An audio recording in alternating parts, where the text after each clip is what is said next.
But none of these locations are particularly good. And we're still 4 turns away from having Sugbars.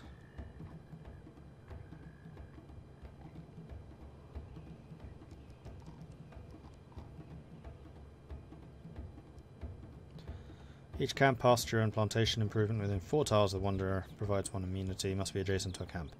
Yeah, we don't have any of those. Campus plus 2. Faith is more important to me than science. Campus here would actually make a lot of sense, but I had to buy that tile. See, this is why I need the tile cost reduction. We could build a settler in 20 turns.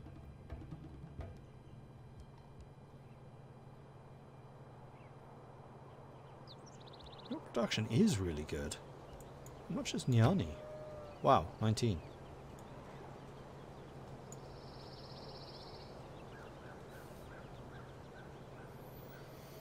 I'm realizing I could build a settler in 4 turns.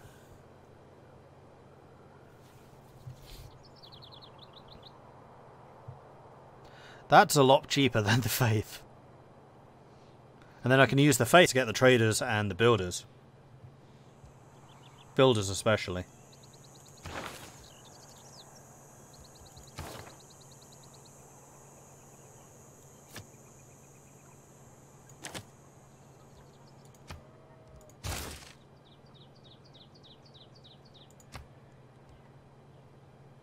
Wait. Cost didn't go down. Yes, it did. Oh, 6 turns, not 4. That's not 50% then. Still, 6 turns is worthwhile.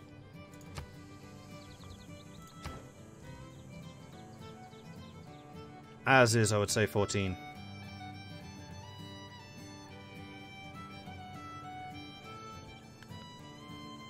Let's have you do the trader. I can buy traders with faith, but they do not have a reduction unlike the builders and settlers. We'll still use faith for that. Canada. Is Quill the leader? He should be. Canada was the first nation that Quill played as.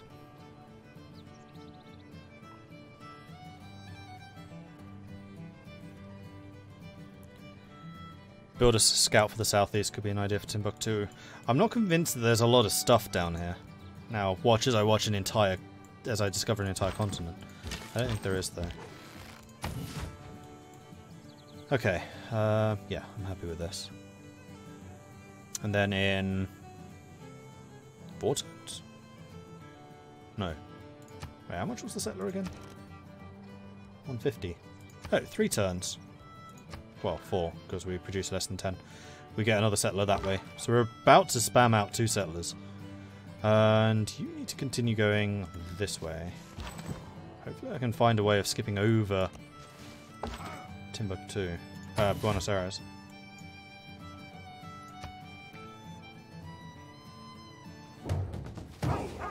You attacked me across a river into a forested hill. How did you not die? 91 damage. Yeah, you deserved that. Okay, I don't have open borders with you. That really is irritating. Alright, let's go this way. Long way it is.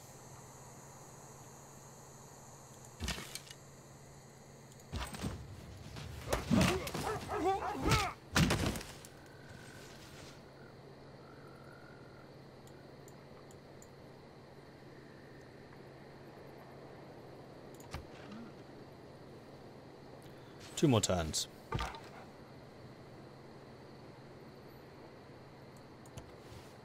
I didn't want to skip over that river like more than I had to. Let's go back here. And you can start to head south. Now we really do need to think about where we want this settlement. I mean, part of it does matter what's in here. You know what? You just start heading down this way. We'll use these guys to explore it. I'll leave, like, this warrior behind, or maybe the archer, to follow the settler. Many dispute the actual start of the classical era, but you know it was when Mali discovered currency. Money, if it does not bring you happiness, will at least help you be miserable in comfort. So saith the wise Helen Gurnley Brown.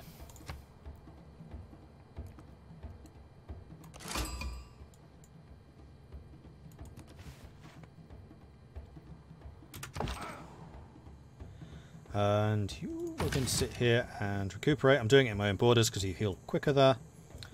And you sit in Timbuktu for a moment.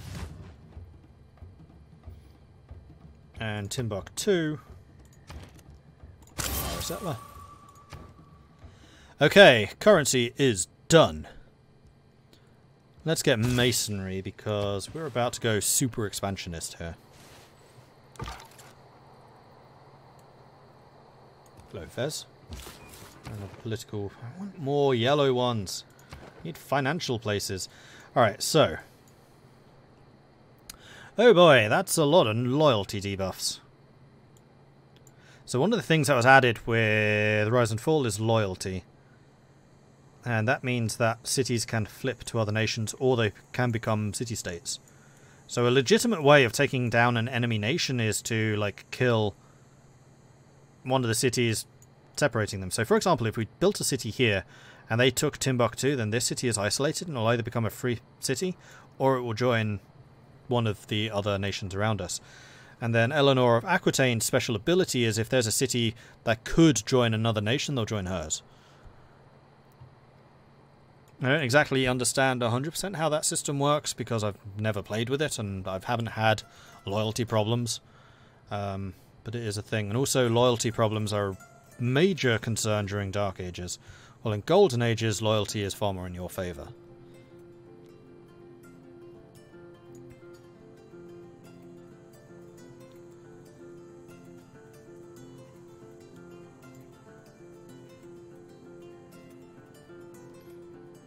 Oh, that's water. I thought this was like how nice the area is. Okay. And you can get water from mountains, right? Aqueduct? River, lake, oasis, or mountain? Yes. Oasis. So...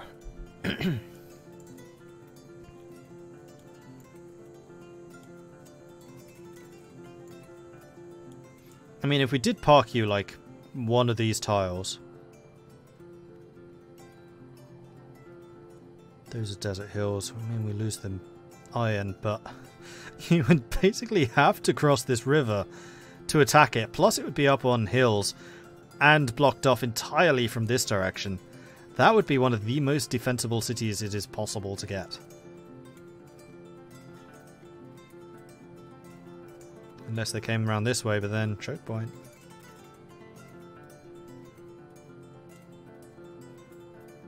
Loyalty issues, though. Although those can be somewhat countered by just having more cities down here.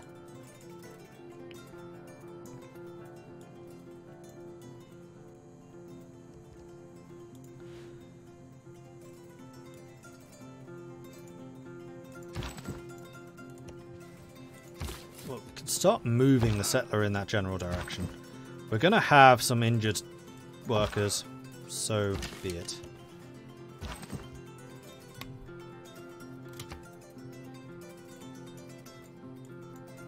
Where's my scout?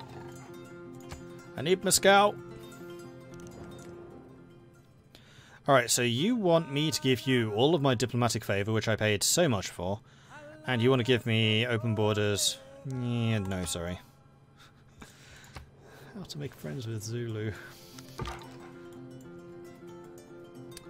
Right, and you want to go here, here, and then you basically want to hop across there. Okay, you want to go here.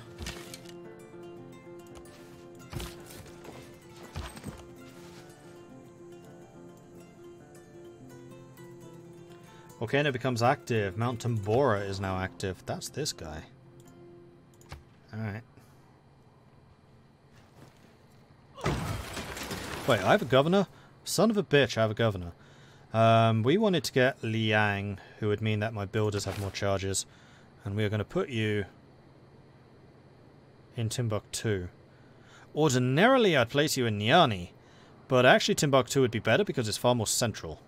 So builders built in Timbuktu can go in any direction.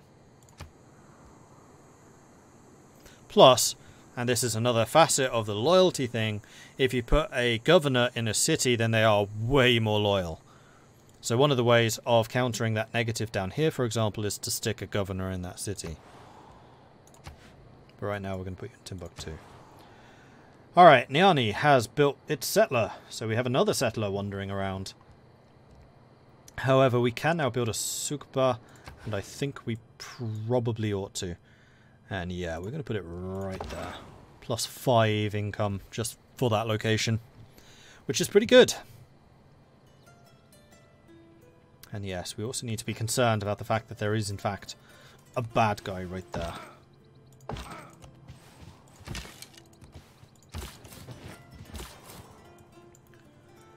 And you may as well go to Timbuktu because you're going to have to leave from that location anyway.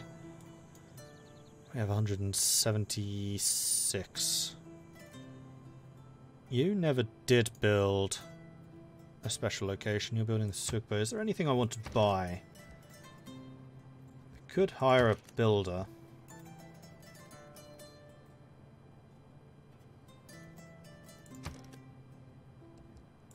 I think we need it right now, though.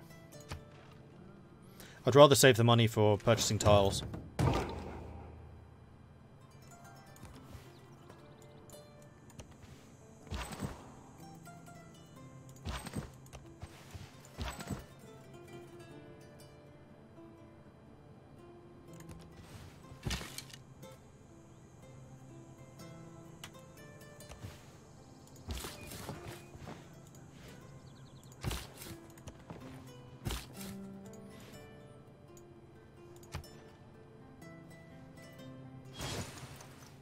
Each of us is carving a stone, erecting a column, or cutting a piece of stained glass in the construction of something much bigger than ourselves. So we now have access to the ancient walls and also the pyramids.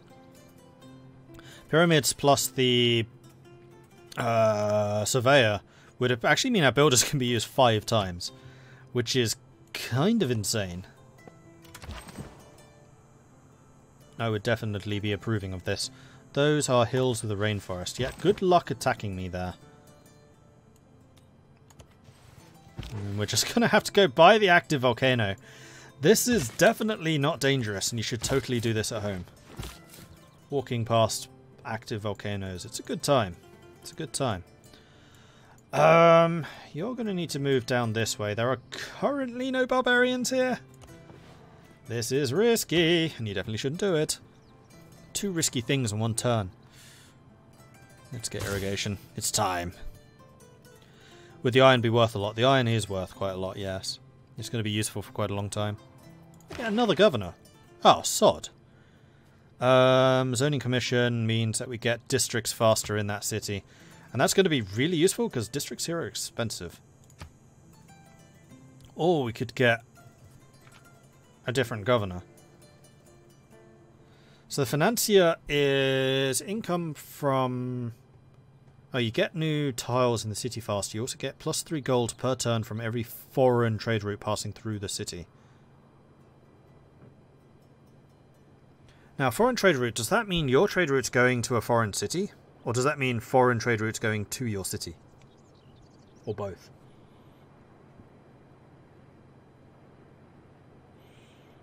It's either to or through.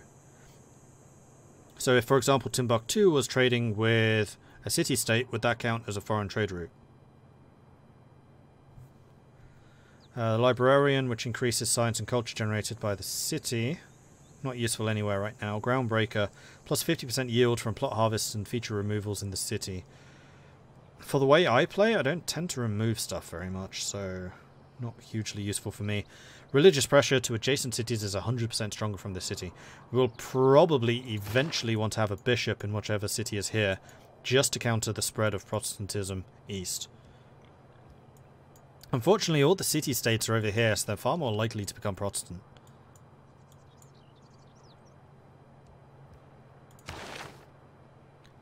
Messenger can be assigned to a city-state where she acts as 2 envoys. However, a lot of her other bonuses are not related to city-states, so Amani could be good. Other cities within 9 tiles are not owned by you. Lose 2 loyalty per turn, so that reduces enemy loyalty. Enemy spies operate at 3 levels below normal in the city. Actually, that could be good in a city-state, because it will stop spies stealing the elections. Redoubt increases city garrison strength by +5. And he establishes much quicker. So it'll take a certain number of turns for that person to arrive in that city. Units defending within the city's territory gain +5 combat strength, so Victor is the main fighty person. Yeah, I think I'm going to promote you to be the zoning commissioner. I love building districts. I do it a lot. Strangely enough, seeing as the whole game is based around districts. And I think that's everything this turn. Right, and then we can use, whoops, next turn, the money that we have saved so carefully, probably to build a market in Niani, which is going to increase our income even further. Canada has founded Shinto. Awesome. The Sugaba was no accident, but our people... but the result of the unique genius of our people. +4 era score. Hello. We're only 7 away from avoiding a Dark Age next era.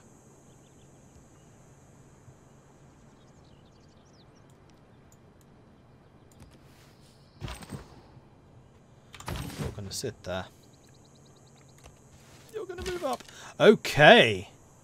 This could well be cut off. I need to get to here, I think, to find out for sure. But this is not really a safe way to come. Right, how much is the market to buy?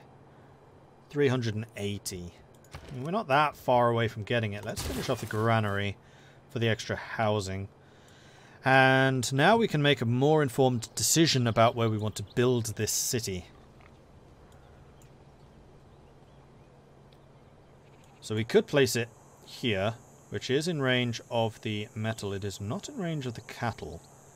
But there is a lot more desert, so this is going to be an amazing trade city. Like, quite ridiculous, in fact. Which makes sense, seeing as it is kind of the junction between us and basically everything else. It is going to be in range of the diamonds and of the copper, but not of the cattle. It's got rivers for food, so it's not going to starve. It's got the iron. It's got mountains for districts. Up to here. So we can get a double district here. Which is probably... Well, no, that's probably going to be the campus. Holy site. Where it's surrounded by mountains and desert. And also a river. And then that gives us the river adjacency right here for the commercial ground. Which is then going to be adjacent to these two. Yeah. Dangerous because the volcano is right there and it could knock out both of these. Yeah, I really like this location actually. This is a good location. And we have a trader, so we can go and trade with Niani, which will pull in capitalism to Timbuktu. And if Timbuktu needs anything, it's capitalism. And you can now purchase a tile.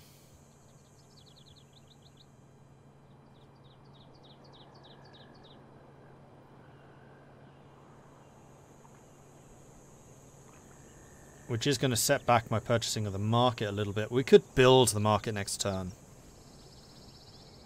Or we could start building another settler. Seeing as I do have the 50% off settlers still. I probably should make use of that. I mean, if I could forward settle over here just to really block off Shaka, that would piss him off no end. But that would also be one hell of a choke point. And then we could design that city really about defense and then have this as our fallback city in case something bad happens to that one.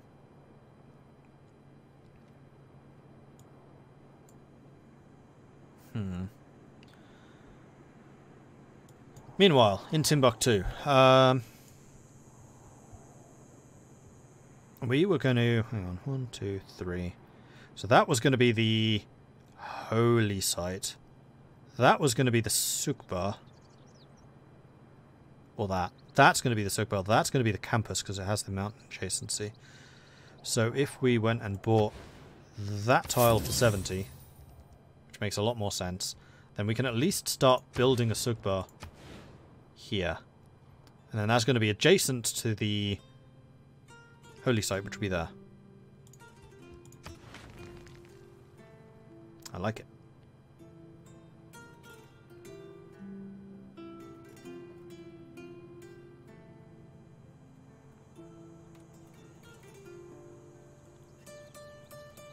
When Rome tried to invade you with swordsmen, but you have planes with machine guns.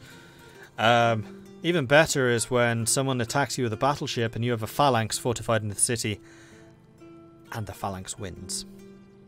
Again, Civilization 1, back when things were a little bit janky, phalanx were the equivalent of spearmen. Just to point that out.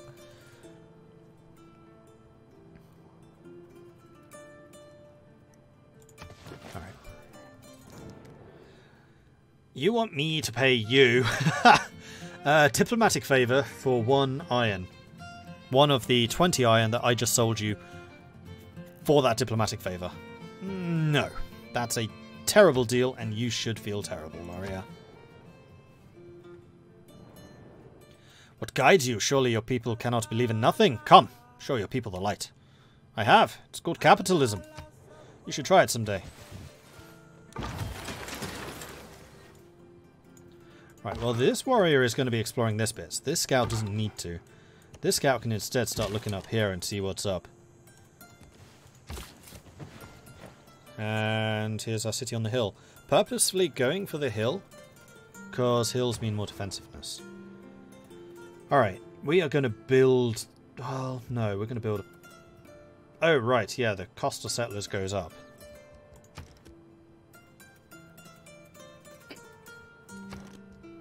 Still takes 9 turns.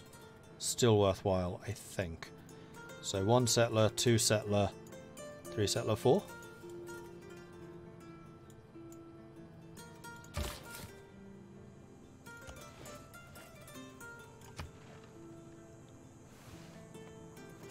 At least Cardiff has a lot of troops around here.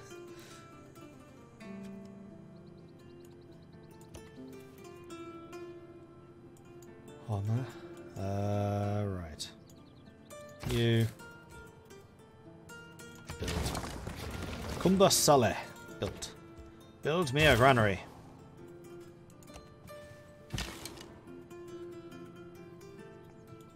And this archer is now going to go and escort that guy. There's Canada.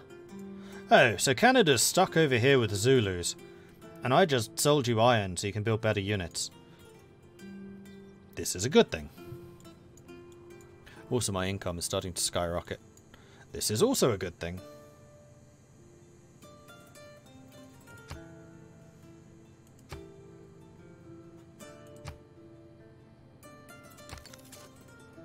And we are now 6 era points away.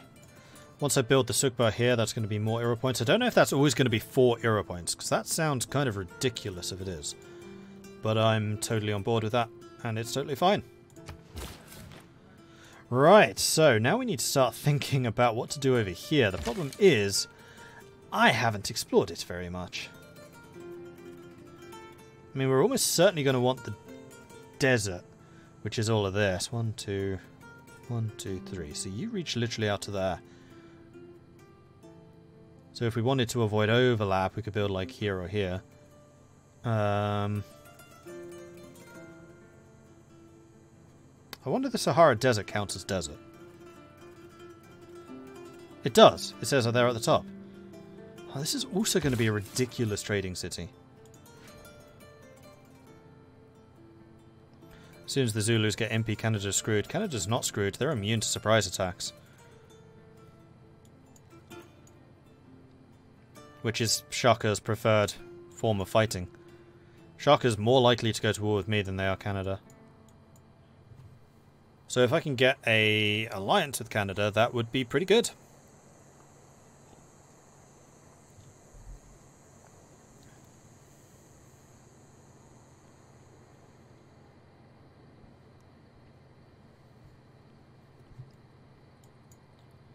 Oh, and that's another thing I should mention. Warmongering has changed. You now have a system called grievances, and to do various actions against someone costs grievances. So for example, generates grievances, and then you can turn those grievances into CBs. So you can denounce somebody, which creates grievances against Shaka. No, they get those grievances against you, which you can then turn into Casus Belli. No, Casus Belli's also form grievances.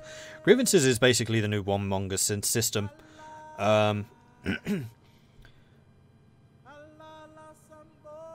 Okay, I have no idea how this works, I'll admit.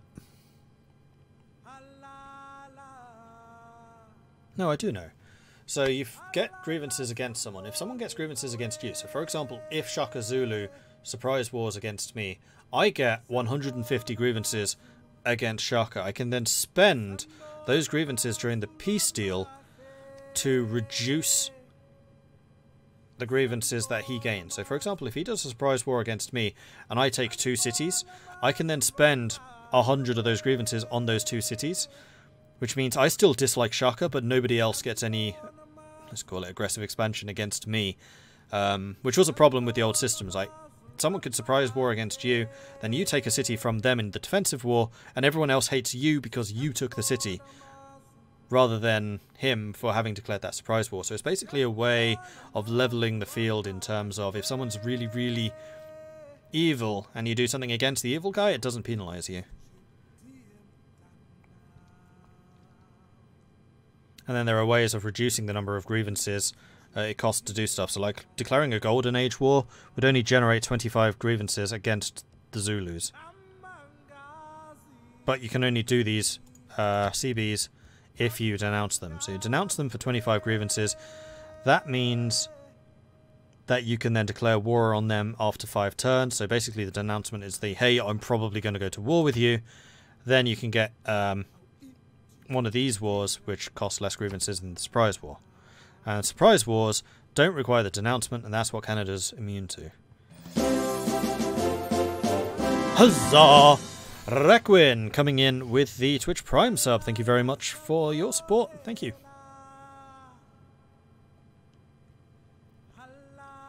Why don't I declare friendship with them? Because I don't even have a delegation. And they are probably going to reject this. I have money. Until I know your measure, I can accept no gift. So basically they're going to go, no, don't trust you.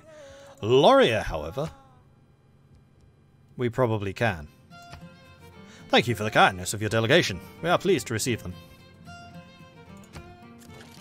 And for some reason, Wilfred Laurier just became a Texan. So he's now friendly. Which means we might be able to declare friendship. Formally state your intention to maintain friendly relations with this power. While a friend, you'll be eligible for an alliance, but will not be able to declare a formal war on this power. I join the people of Canada in their wish to accept your friendship. Let us declare it to the world. So basically, me and Laurier have gone, yeah, we're buddies. Don't screw with us. Which means I think that Shaka is now less likely to declare war, especially because Shaka is actually friendly towards Canada. Everyone likes Canada. Freaking Canada. I think I let my sub lapse. It was supposed to be the 12 months. That's unfortunate, Requin. Because... yeah, something's going up there with that, because I know you've been a sub for quite a long time. You're still getting the 6-month sub badge, because the way that Twitch works now is it's not done on concurrent subscriptions, it's on total subscriptions. So you might be on an 11. But why that didn't display there, I don't know.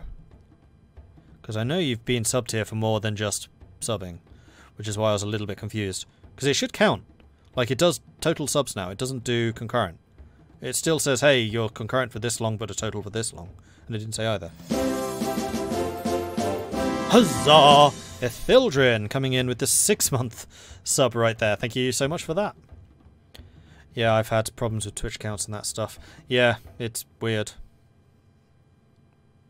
Up to a few days ago I had a 3-month badge, but I had a notification when next sub tier is going to happen, so check it out. Yeah, I don't know what's going on. Sorry, guys. That's a Twitch thing, not a Mordred thing. Right. So how far east do I want to go of the Eye of Sahara? That's a real question. How close is my archer? Archer is here.